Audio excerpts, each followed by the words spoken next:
Dr. Jennifer Nash, welcome to the conversation today.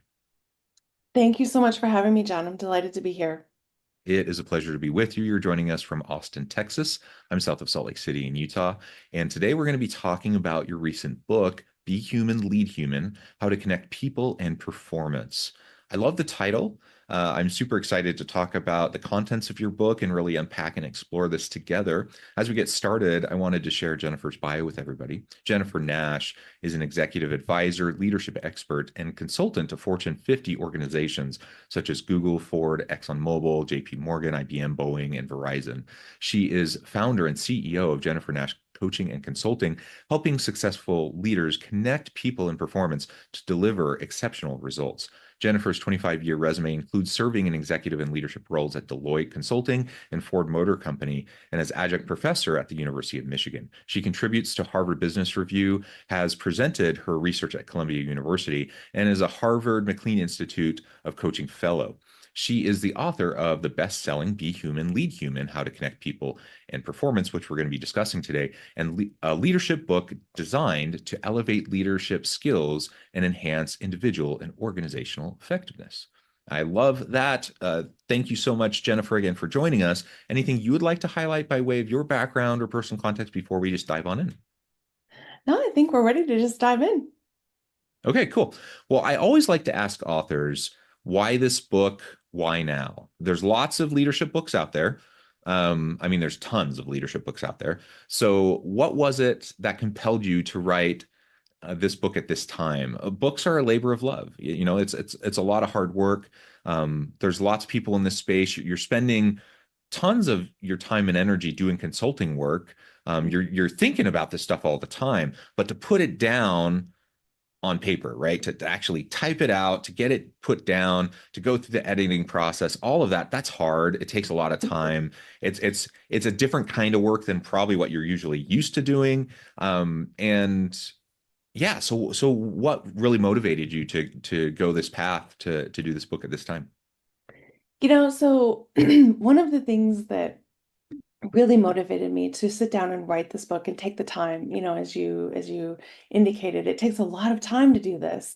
Mhm. And it's not something that is your normal course of daily activity. So in the course of conversations with clients, certain things kept popping up over and over and over again around, the leader effectiveness. And I felt like if there was a way that I could codify all of the information that I've been sharing with people and get it into one place, and then share that as a resource, with clients when they're asking, it would be a way for me to reach a lot more people and help people improve the capabilities that they're seeking to improve. Because I can't coach everyone, I can't consult with everyone. So this was my gift to the world to help leaders be more effective in their work and create the kinds of workplaces that we all want to be in. Yeah, yeah, I love that. And that's always been my thought too. Like, I'm a professor. That's my full-time gig. I do consulting work on the side.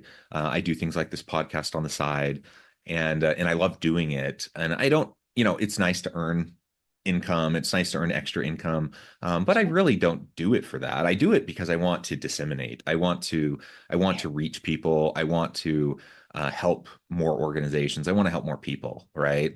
Right. And having these types of conversations, if I can reach more people and help more organizations and more people because of the conversation we're having today, and more people become aware of your book, more people buy your book, and they learn from it, I feel like I am doing a better job as a professor. If I am able to help more of my students, so I'm able to help more executives. And I think by and large, I think that's what motivates most of us. I mean, there are certainly plenty of, self-interested individuals wanting to earn money, and that's not a bad thing either. But Mhm. I think there's just a real desire to just make the world a better place. Like, let's just improve the circumstances under which leaders lead and people work. Let's just make organizations better. Let's make the employee experience better. And I really do think that's what's driving most people. It really is. A lot of the clients that are coming to me these days, they really, one of the first things they say is, I want to make a change because I want to have more of an impact in the work that I do. And I want that impact to make the world a better place. And when we look at what's happening right now with, companies and leadership essentially really wanting to go back to status quo, right? Before COVID, when things Hmm. were all sort of um, in a, in a, in a predictable format where we didn't have, unexpected things happening like a pandemic, um, Yeah. you see that, there is a need for this because we're not going back to status quo. There will never be that status quo again. We have a new status quo now, and organizations that are ahead of that curve and willing to change and evolve will be the ones that win the talent war. Yeah. Yep. Absolutely. And that talent war is fierce.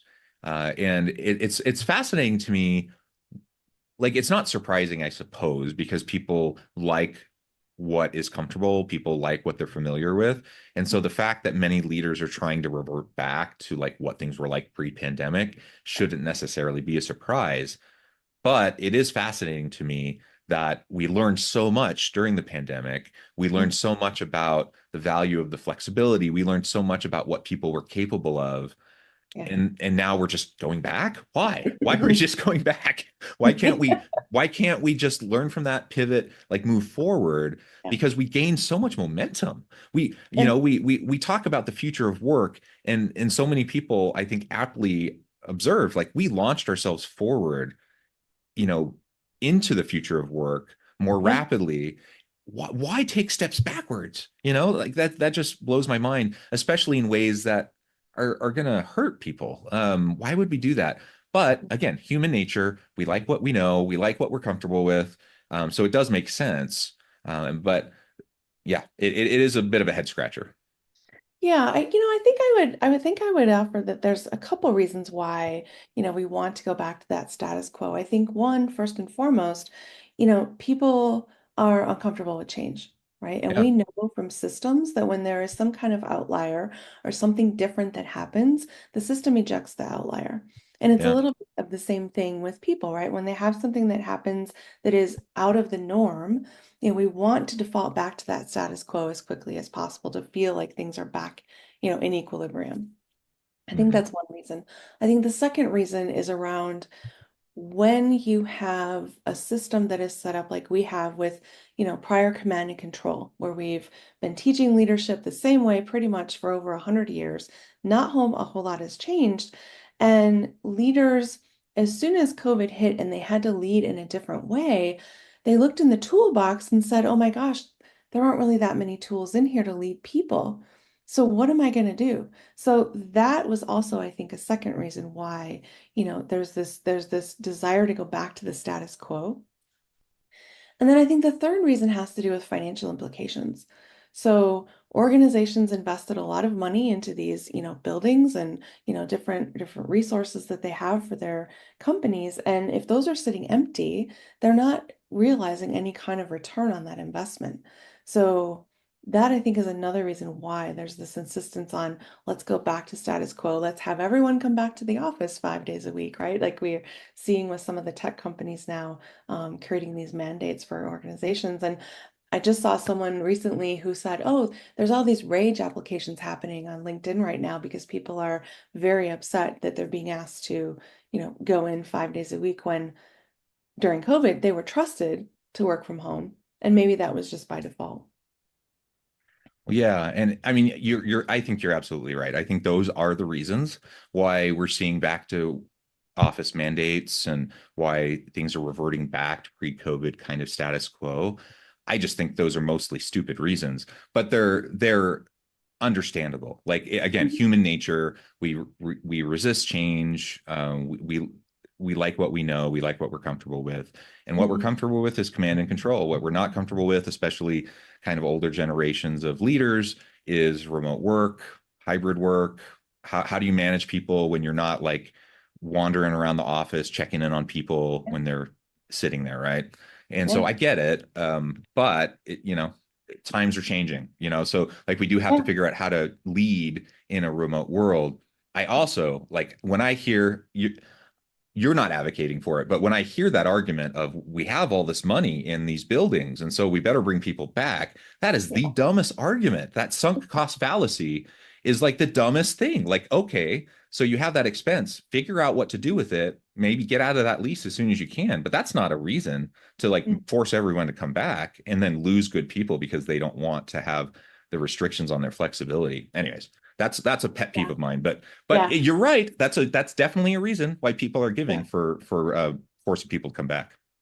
Well, it's so interesting too, right? Because now we have people saying, oh, well, you've got to be back in the office 5 days a week. And some people are saying, well, maybe that's actually a disguised riff, right? Maybe we do want to have attrition. Maybe we do want to let go of a lot of people. We don't want to have the negative backlash of announcing that we're going to let people go. So we'll just call people back 5 days a week. And then those who opt out of that, we have natural attrition. So there's that dimension of what's happening right now as well. And I don't condone any of these things, by the way. I think it's fascinating to watch what's happening and how it's happening. And we may have another great recession of 2024 on our hands shortly. Yeah, absolutely. It's all fascinating.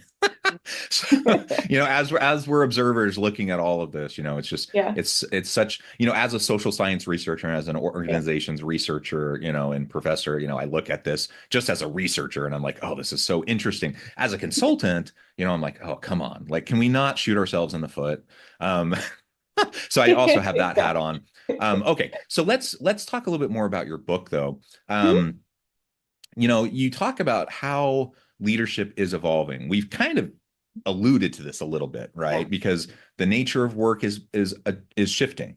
We're moving into the future of work that looks different. yeah. Command control was the name of the game in the past, but we've seen dramatic shifts over the last 50 plus years. We're in a knowledge economy largely. I mean, there's still factories and there's still agriculture and there's still people doing those jobs, but even those jobs look dramatically different today than they were 50 years ago. And so it's just an entirely different type of an economy with entirely different types of jobs.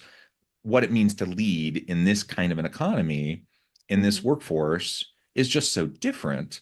And Yeah, yet we tend to hold on like with a iron grip to the old models. So yeah. in your mind, the title of your book, Be Human, Lead Human, Mhm. what do you see as this new leadership evolution? Like, what does the new form of leadership look like as we move into the future of work? Yeah, so as we're thinking about the future of work, the role of a leader, as we're mentioning, it has actually evolved, right? We were back in that command and control space. We were there for a very long time. Yeah. And the role of a leader is now really shifting to someone who can be a coach and a facilitator and help their people understand how all of these drastic, massive changes that are occurring are impacting their role, are impacting their department, are impacting the organization, and what that means for them on a daily basis. And so this idea of leader as coach, right? Of how you help people um, be at perform at the highest level they can possibly perform and deliver the work that they need to deliver as a team and collaborate to do so is part of what that means to be leading as coach. Yeah, I agree. I think leading as coach, so there's this mentorship piece that I think has been there in the past, but it's really much more front and center now. That coaching piece that has been there in the past, but really needs to be front and center now. Um, I think also, as I think about the younger generations, millennials certainly got um, kind of known for this. Certainly, younger millennials, Gen Z, get kind of labeled as entitled. I think for in part for this reason, because they expect constant feedback. They expect the coaching, and in some people's eyes, they see that as entitlement. They see that as you need to figure it out. You need to go through the hard knocks. You need to get into the workplace and you need to work hard, work your way up like we did. We didn't have someone spoon feeding us. We didn't have someone, giving us feedback constantly and coaching us constantly. And so that's kind of how some people are viewing younger generations.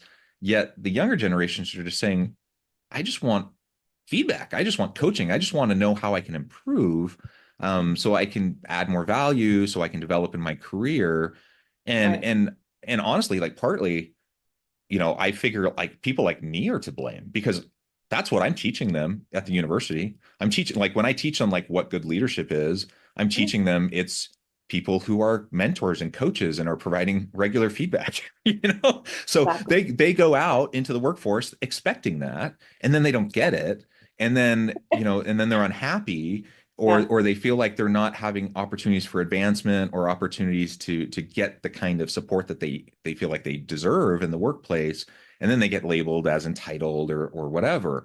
And so it's this weird divide, that we see it, at least in part generationally, but it's in part just a completely different set of expectations, that Mhm. we see between people that kind of had a different way of viewing work in the past versus today. But I agree. I think that coaching piece, I don't see it as entitled. I just see that as good leadership. Like I think good leaders coach. Good leaders provide feedback. Good leaders are providing development opportunities for their people. Mhm. Um, and I don't think that's coddling. I don't think that's anything like that. I think that's just being a good leader. If my Yeah. number one job as a leader is to help develop my people, um, it's to Thousand help percent. it's to help build my bench strength. And Yeah. yeah. So I mean, if I'm not, I need to make sure things run. I need to make sure that I'm dealing with issues as they arise. I need to do those things too. But really, my number one job is to make sure that I'm developing my people so they can do their jobs, because I'm not the expert in all of their areas. I'm just helping facilitate them doing their jobs and helping them develop and grow. Right. Right. Exactly. Exactly. And there's such this notion that, the leader has to have all the answers, right? And Yeah. Which is impossible. it's impossible these days because things are so complex and things are so dynamic. That's not realistic. We also know, like from research, that from the time someone is appointed as a leader of people to the time they actually get leader development training is about 15 years. Hmm. So when they're coming into this role and all of a sudden they're expected to lead people and they have tools in their toolkit that are supposed to be leading projects and tasks, that doesn't work well, right? We've got human beings as opposed to inanimate things. So developing that coaching skill set is critical. And that is part of what is intended by my book to help Hmm. leaders and anyone for that matter develop their communication skills, develop their collaboration skills, develop their ability to build relationships and adopt a coaching mindset. Um, so often I think there's a misconception that when you coach someone, you're actually telling them what to do. Well, Right. it's not that because that is Yeah. actually consulting, right? You're giving them recommendations or advisory guidance on what they should do. But coaching is more of it helps people elicit what is inside them and helps them realize how to go about doing something. So, yeah, there is an element of you may have to struggle through this a little bit. I will be there to help guide you on the side, right? But I'm not going to be telling you what to do. Yeah. Well, and I think about it, I'm at the university, I'm a department chair. So, I lead a department of 18 full-time faculty, about another 30 part-time faculty. But Mhm.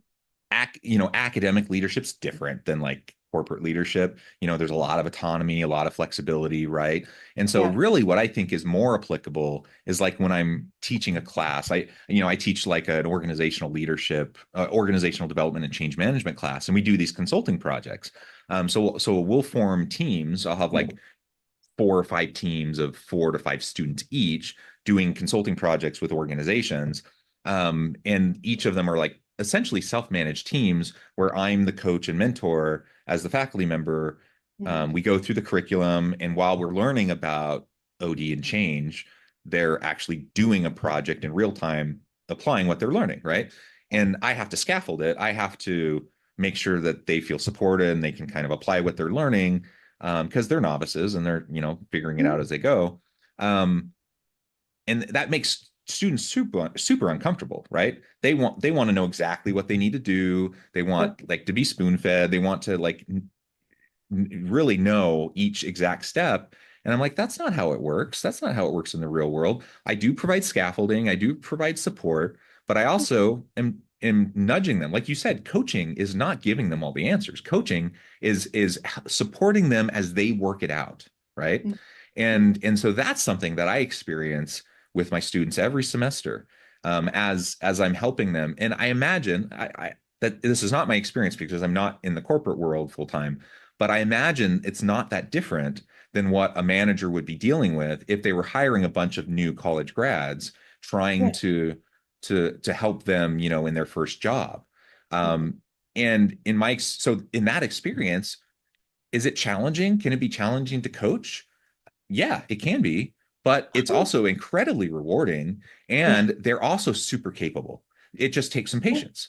And but they learn and they grow, and they come such a long way over the course of 4 months of a semester. Like, it is Mhm. amazing to see the arc of their development and their learning during that Yeah. time, which is so Yeah. rewarding, and it's rewarding for them. So when they have someone who's there to support them, not coddle them, not spoon feed them, but like be there to scaffold and support and to coach, like you were Mhm. talking about, it's amazing what they can accomplish, right? And that's what a good leader in a corporate setting can do, Yeah. if they're willing to commit. And I'm not spending like endless hours doing this. By the way, I have other stuff I'm doing. Like, I have other responsibilities. I can't spend 40 hours a week helping students in this one class.